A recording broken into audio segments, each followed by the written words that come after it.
Hindi mo lang ako nakadalaw. That's fine. I'm sure kung nasan man si Ate Olive ngayon, napatawad ka na niya. Hindi. Kilala kong kapatid mo. Hindi mo magpatawad yun. Of course not. Ate Olive is such a good person. Hindi. Pareho kami may saltik. Kaya kami close. Pareho kami ugali. Ikaw lang ang masama, Leticia. Nagtiwala sa'yo si Ate Olive. Ikaw lang ang meron siya noong mga panahon na iniwan siya ng mga taong mahal niya. Pero anong ginawa mo?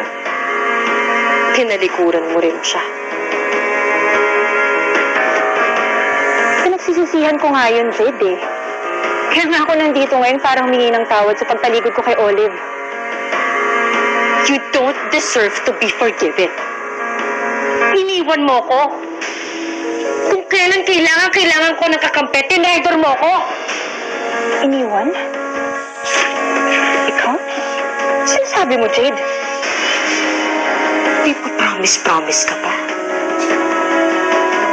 Best friends for all eternity.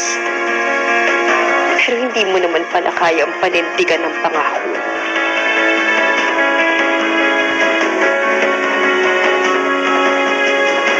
Back to back, soul to soul, never apart, always whole. Teka, tatandaan mo ba yun? Teka, paano mo nalaman yan? Secret code namin ni Olive yan ah. My God. Ikaw si Jade. Olive!